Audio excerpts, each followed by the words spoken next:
प्रणाम श्रोताओं, आप सबका मेरे चैनल भक्ति कथा सागर में बहुत बहुत स्वागत है।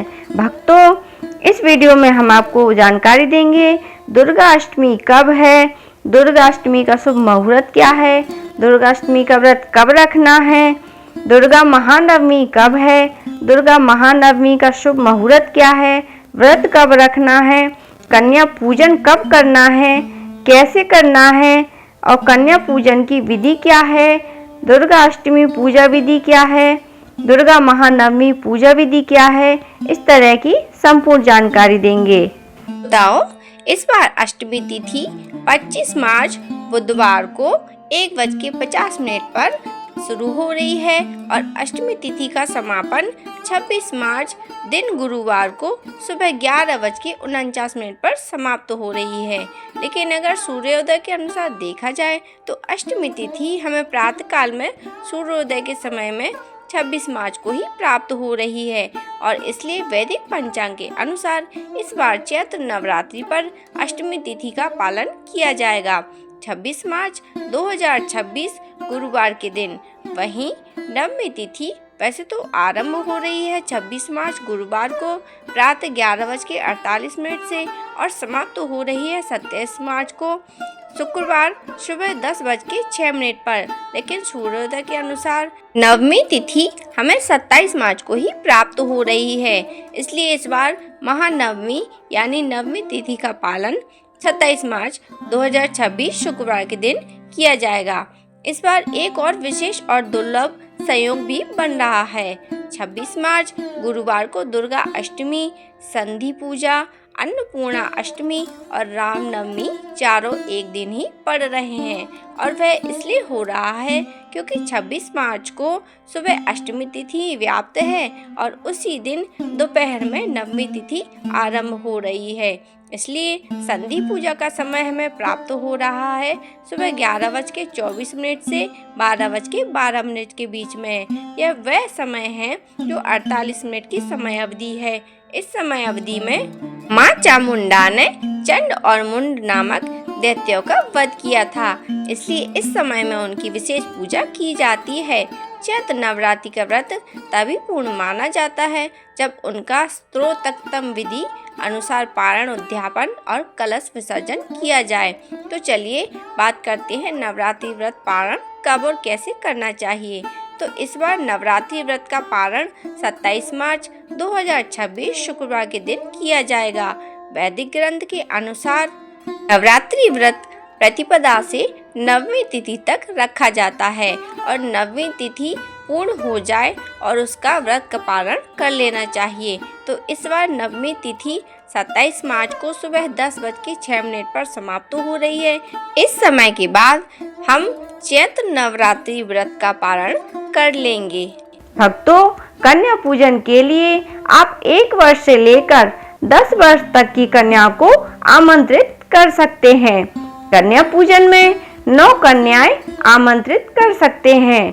कन्याओं के साथ लांगुर को भी अवश्य आमंत्रित करें, तभी कन्या पूर्ण मानी जाती हैं। अगर इससे अधिक मिल जाए या कम हो तो भी कोई बात नहीं, आप जितनी कन्या मिल जाए उतना कन्या पूजन कर सकते हैं।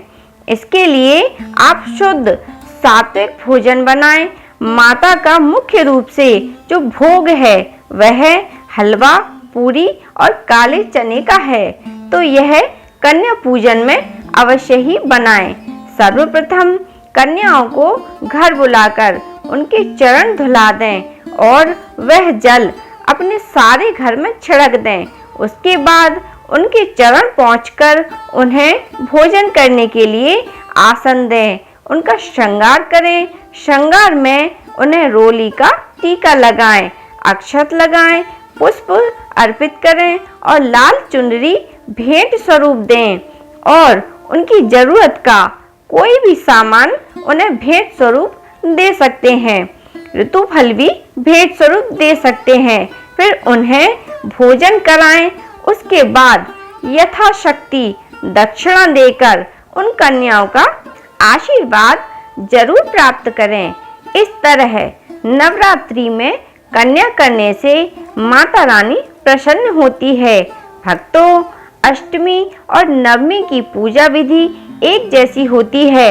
जिसके यहाँ अष्टमी पूजी जाती है वह अष्टमी के दिन इसी पूजा विधि से पूजा करे, और जिनके यहाँ नवमी की पूजा होती है वह नवमी के दिन इसी विधि से पूजा करे।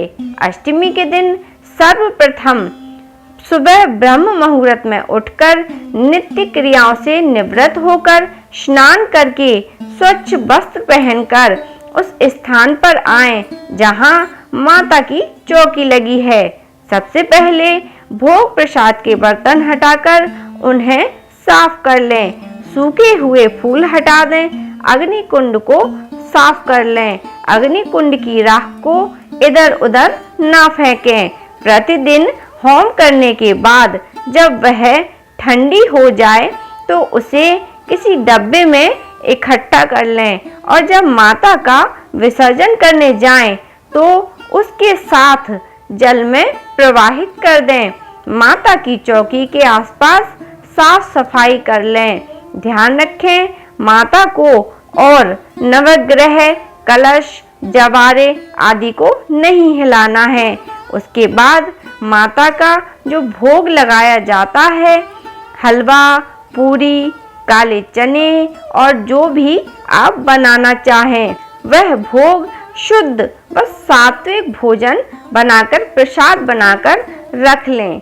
फिर पूजा करने के लिए बैठे। सर्वप्रथम सभी को पुष्प से जल के छींटे लगाकर स्नान का भाव दें। उसके बाद हल्दी, रोरी, चंदन, अक्षत, पुष्प अर्पित करें। सभी को वस्त्र स्वरूप कलावा अर्पित करें। भक्तों, कलावा रोज नहीं अर्पित किया जाता, यह सिर्फ प्रथम दिन अर्पित किया जाता है, और जिस दिन अष्टमी या नवमी की पूजा होती है उस दिन अर्पित किया जाता है। अब माता व सभी को पुष्प चढ़ाएं। अगर आपके पास लाल रंग के पुष्प हों तो और भी अच्छा है, क्योंकि लाल रंग के पुष्प माता को अति प्रिय होते हैं। पुष्प माला अर्पित करें। घी के 9 दीपक जलाएं। आरती का दीपक अलग से जलाएं। धूप दीप अर्पित करें। नैवेद्य अर्पित करें।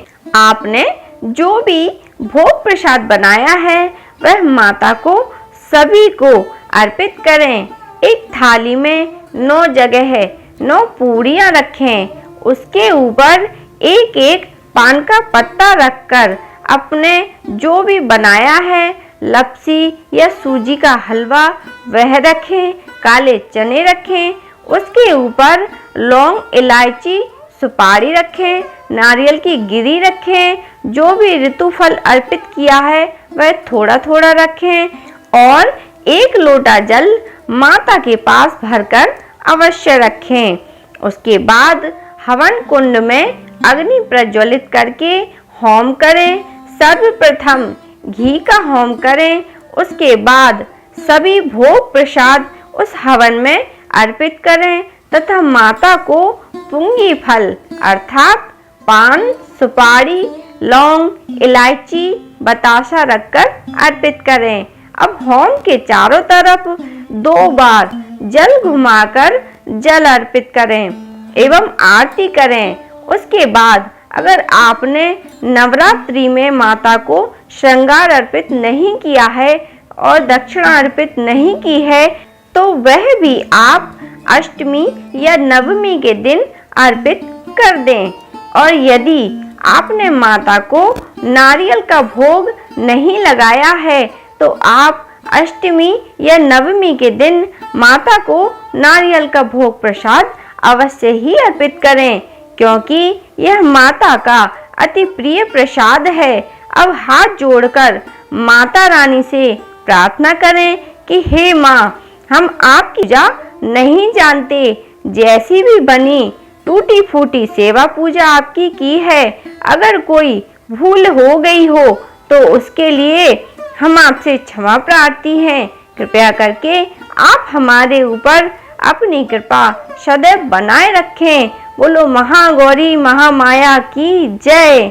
भक्तों, अगर आपको मेरी ये वीडियो पसंद आई हो तो कृपया करके मेरे चैनल को सब्सक्राइब कर लें और इस वीडियो को लाइक और शेयर जरूर से करें। वीडियो देखने के लिए आप सबका बहुत बहुत धन्यवाद। जय माता दी।